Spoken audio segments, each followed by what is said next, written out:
사랑하는 아내와 사랑스러운 아들, 그리고 예쁜 두 딸, 이렇게 5 식구가 의정부 녹양동에서 오순도순 행복하게 살고 있습니다. 저는 1957년도 경기도 양주의 작은 농촌마을에서 6남 1녀 중 둘째 아들로 태어났습니다. 내가 태어나고 자란 마을은 소들이 목에 달린 방울소리와 숲속의 나뭇가지를 스치는 바람소리가 교향곡처럼 울려 퍼지는 너무나도 조용하고 평화스러운 마을이었습니다. 무더운 여름에 가지고 어둠이 깔리면 마당에 명석을 펴고 누워서 밤하늘 가득한 별들을 바라보며 노래를 하거나 옛날 이야기를 나누거나 했습니다. 이러한 자연의 환경에서 자란 어린 시절에서는 혼자 있기를 좋아했으며 그때마다 상상의 나래를 펴며 아름다운 미래를 꿈꾸곤 하였습니다. 저희 집은 가난하였고 공부보다는 먹고 사는 것이 우선이었기에 들판에서 소에게 꿀을 배부르게 먹인 후에도 또다시 지게 한가득 꿀을 베어 집으로 돌아와야 했습니다. 학교가 끝나면 가방 내려놓기가 바쁘게 들판에서 일하시는 부모님을 도와야 했습니다. 가난한 삶 때문이었는지 저는 어른이 되면 자녀들에게 가난을 유산으로 물려주지 않겠다며 마음속으로 다짐을 하곤 했습니다. 또한 가난하여 배우지 못한 어린이들과 소년, 소녀 가장들을 돕겠다는 결심을 하기도 했습니다. 농사일만 알던 저에게 1981년 건축업을 하시는 분으로부터 인테리어 사업을 해보지 않겠냐는 제안을 받게 되었습니다. 생소한 사업이라 약간의 두려움이 있었지만 당시 내부 인테리어 재료가 대부분 목재였고 제가 하는 금속 인테리어가 어쩌면 히트를 칠 것이라는 생각이 들어 사업을 시작하게 되었습니다. 제 생각은 틀리지 않아 사업은 서서히 번창하기 시작했고 함께 시작한 유리애칭 사업 또한 반응이 좋았습니다.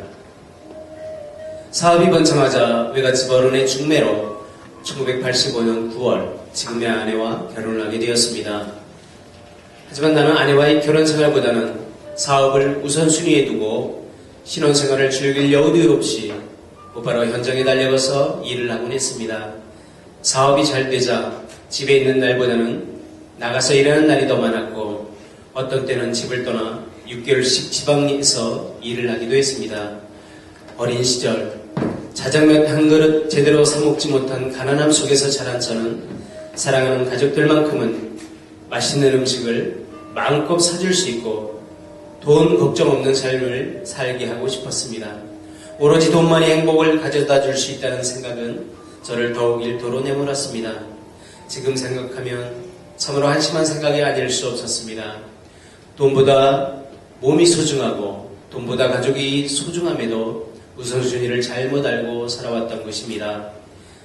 10여 년 동안 열심히 일하여 나름대로 성공했다고 생각할 즈음 주변 사람들이 송 사장 일만 하지 말고 여행도 다니며 인생을 즐기면서 살아. 인생 뭐 있어? 왜 이렇게 미련하게 일만 하며 살아? 이런 이야기를 자주 했습니다. 가만 생각하니 그 말이 틀린 말이 아니라는 생각이 들었고 그때부터 저는 어떻게 사는 것이 인생을 즐기며 사는 것일까 하는 고민을 하기 시작했습니다.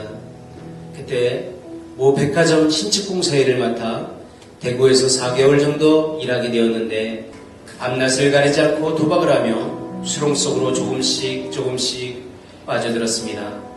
한번 빠져든 타락의 세계는 저를 원래 이 자리로 돌려보내주지 않았고 조금씩 나를 파괴해갔습니다. 그즈음 가끔씩 머리가 아파오기 시작했습니다. 몸은 이상 신호를 보내며 경고를 했지만 저는 그 경고를 대수롭지 않게 생각했습니다. 아직 젊은 저는 건강에는 자신이 있었기에 드링크제나 피로 회복제로 피곤함을 달래며 쾌락해진 타락된 생활을 계속 이어나갔습니다. 그러나 머리 아픈 증세는 자주 발생하였고 급기야 병원에 가서 진찰을 받아봐야겠다는 생각에 동네 병원을 찾았습니다. 의사는 당장 대학병원에 가서 종합검진을 받아보시는 것이 좋겠다고 권했지만 설마 나에게 무슨 일이 있겠나 싶은 생각에 가지 않았습니다. 며칠 후 친구와 사업을 얘기하던 중 마비가 왔고 나는 의식을 잃고 쓰러지고 말았습니다. 병명을 모르던 친구는 119 구급대원을 불러서 가까운 의정부 의료원 응급실로 데려갔습니다. 더 큰 병원으로 가는 의사의 말에 성모병원과 백병원을 거쳐 5시간이 지난 후에야 서울 성베드로병원에 도착하게 되었습니다. 의사는 시간이 너무 경과해서 뇌출혈된 피가 굳은 상태라 수술한 데에도 90% 이상 식물인간 상태가 된다고 했습니다. 수술하고 깨어나기 전 의식이 없을 때 저는 신기한 일을 경험했습니다. 컴컴한 긴 터널 같은 곳에서 2개의 작은 빛이 보였고 그 빛은 얼굴 모습은 보이지 않았지만 나를 위해 간절히 기도하는 2 사람이라는 느낌이 들었습니다. 그리고는 잔잔한 노래소리가 들려왔습니다. 할 수 있다 하시니는 나의 능력 주 하나님 의심 말라 하시고 물결 위를 걸라 하시네. 이러한 노래였습니다. 한참이 지난 후에야 그 노래가 복음생활하는 것을 알게 되었습니다. 마취에서 깨어난 저는 마치 긴 터널에서 빠져나온 듯 평안했습니다. 90% 이상 식물인간 상태가 될 것이라는 의사의 말에도 불구하고 기적 같은 일이 일어났습니다. 2개월 만에 걸을 수 있게 되었고 타인의 손을 의지해야 했던 대소변도 스스로 해결할 수 있게 되었습니다. 담당 의사는 이러한 나를 바라보며 기적이라고 했습니다. 의사가 기적이라고 얘기하며 신기하게 얘기했지만 그것은 내게 전혀 위로가 될 수 없었습니다. 몸은 반신불수가 되었고 뿐만 아니라 언어장애까지 와서 말도 할 수 없었습니다. 말이 통하지 않으니 하던 사업도 제가 생각하는 것하고는 다른 방향으로 흘러갔습니다. 사람들과 대화를 해도 제 뜻과 생각이 제대로 전달되지 않았고 엉뚱한 대답이 들려오곤 했습니다. 몸도 마음대로 움직일 수 없는 데다 입의 말도 전달되지 않으니 답답하기 그지없었습니다.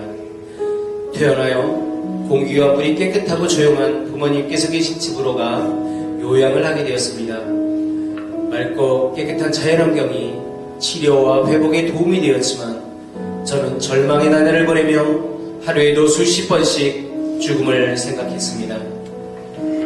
마침내 삶을 정리하기로 결심을 했습니다. 사업을 하다 가끔 골치 아픈 일이 생기면 머리를 식히고 생각을 정리하기 위해 자주 찾았던 태종대 자살바위에서 몸을 던지려고 부산행 기차에 몸을 실었습니다. 그러나 운명이라고나 할까요? 부산역에서 택시를 타고 태종대에 도착해 자살바위를 향해 올라가던 길에서 나와 같이 뇌병변을 앓았다는 장애우를 만나게 되었습니다.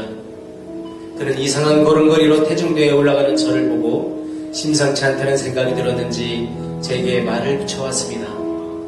그는 자신의 얘기를 나에게 이야기하기 시작했습니다. 자신도 나처럼 몸은 불수가 되고 언어장애까지 와 돼서는 안 될 생각까지 있다는 것이었습니다.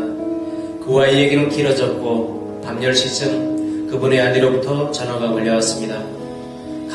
밤이 깊었으니 자신의 집으로 모셔오란다며 자신의 집에 가서 하룻밤을 지내자고 했습니다. 택시를 타고 20분 후 그분의 집에 도착하니 그분의 아내가 밝게 웃으며 반갑게 맞아주었습니다. 그분은 교회 다니는 집사님이셨고 아내는 권사님이셨습니다. 그분들은 절망에 처했던 자신들의 삶의 얘기와 어떻게 예수 그리스도를 믿게 되었으며 어떻게 시련을 극복하게 되었는지를 밤이 맞도록 나에게 들려주었습니다. 그분들의 간곡한 부탁으로 마음을 돌린 저는 집으로 돌아와 교회에 다니는 장로 친구를 찾아가서 부산에서 있었던 일을 한 번도 써보지 않은 왼손으로 글을 써가며 이야기를 했고 이야기를 들은 친구는 저를 위해서 간절하게 기도해 주었습니다. 그리고 3일이 지난 주일 우리 마을에 있는 도아리 교회에 출석하게 되었습니다. 나는 불편한 몸이지만 교회와 가정과 이웃들에게 도움이 되는 일을 하면서 살 수 있는 일은 없을까 고민하게 되었습니다. 그러다 우연히 본 장애인 신문에서 100% 정부가 지원해주는 컴퓨터 교육 광고를 보았습니다. 이튿날 컴퓨터 학원에 등록하여 관련 기술을 배우게 되었습니다. 학원을 마칠 무렵 교회 예배 후 광고 시간에 덕정리에 있는 빛들교회에서 양주 2기 아버지 학교가 열린다는 소식을 듣게 되었고 별 희한한 학교도 다 있구나 생각했지만 호기심이 발동한 저는 두 집사님과 함께 신청하게 되었습니다. 아버지 학교에 참석한 후 나는 나쁜 아버지들만 아버지 학교에 오는 것이 아니라 좋은 아버지들도 많이 온다는 것을 새삼 알았습니다. 더 좋은 남편, 더 좋은 아버지, 더 행복한 가정을 만들기 위해 참석하셨다는 것을 알게 되었습니다. 저조차 아버지의 영향력, 강의를 들으면서 내 아버지의 존재를 다시금 생각하게 되었고, 테이블 나눔과 전체 발표 시간에 지원한 형제님들의 나눔을 들으면서 나는 어떤 아버지였는지, 어떤 아버지가 될 것인지를 생각하게 되었습니다. 2주차 아버지의 남성, 강의가 끝나고 조별 나눔 시간에 저는 갑자기 쓰러졌습니다. 스텝 형제들은 저를 2층 중보기도실로 데려갔고 모두 내 몸과 머리에 손을 갖다 대고 주여 주여 주님의 이름을 부르며 간절하게 기도해 주었습니다. 평온함이 나를 감싸며 나는 하나님께서 나와 함께 하신다는 사실을 경험하게 되었습니다. 3주차 남편의 사명과 4주차 아버지의 영성시간이 지나고 수료식 날이 다가왔습니다. 아내와 함께 가야 했기에 같이 가자고 했지만 아내는 애들하고 다녀오라며 몸이 불편한 나와는 가지 않겠다는 것이었습니다. 말싸움 끝에 더 얘기해봐야 소용이 없다는 사실을 깨달았습니다. 다시금 불구가 된 현실을 한탄하며 집을 나와 곧장 제주행 항공기에 몸을 싣고 서귀포 주상절리대암 절벽 위에 서게 되었습니다. 죽자 더 살아서 무엇하겠는가. 그 순간 어디 있음가. 그 모여 안 돼. 자살은 절대로 안 된다. 음성이 들려왔습니다. 주위를 둘러보았습니다. 하지만 아무도 없었습니다. 저는 그 순간 그 음성이 주님의 음성이라는 것을 알게 되었습니다. 주님, 저는 어찌해야 합니까? 어떻게 살아가야 합니까, 주님? 밤새 울부짖었습니다. 밤새 울부짖을 때 주님께서는 또다시 나를 만나 주셨습니다. 함께 하신다는 환상을 보여주시면서 평온한 마음을 가져다 주셨습니다. 그 순간 하나님은 정말 살아계시고 나와 함께 하신다는 믿음의 확신을 갖게 되었습니다. 아버지 학교 수료 후 불편한 몸이지만 학원에서 익힌 컴퓨터 영상 기술과 사진 기술로 아버지 학교에서 헌신하고 있습니다. 일상생활에는 부족한 점이 많지만 간절히 기도하면 채워주신다는 것을 경험하면서 믿음으로 살아가고 있습니다. 처음 아버지 학교에 스텝으로 봉사할 때가 2007년 국군예비 53기였던 것 같습니다. 젊은 청년들이 아버지의 발을 씻기며 눈물을 흘리며 깨어진 아버지와의 관계를 회복하는 모습을 카메라에 담을 때는 저 또한 눈시리 붉어지며 많은 감동을 받았습니다. 스텝으로 헌신하며 부족한 나 자신을 돌아보고 있습니다. 아버지 역할도 제대로 해주지 못한 아버지여, 나쁜 남편이지만 이러한 나를 믿고 따라주는 자녀들이 고맙고 또 자랑스럽습니다. 한 가지 부탁이 있습니다. 아직도 하나님을 모른 채 살아가는 가족들, 특히 사랑하는 제 아내를 위해 기도해 주시기 바랍니다. 또 하나 부탁드리고 싶은 것은 과거 저와 같이 하나님을 모르고 자신의 지식과 힘을 의지해서 살아가는 분이 계시다면 저를 만나주신 하나님을 구주로 영접했으면 하는 간곡한 바람입니다. 동양형 40기 지원자 및 스텝 형제님들, 지금까지 부족하고 허물 많은 저의 삶의 나눔을 들어주셔서 감사합니다. 끝으로 하늘아버지께 나의 아비됨을 구하고 마치겠습니다. 주님, 제가 아버지입니다. 주님, 제가 아버지입니다. 주님, 제가 아버지입니다.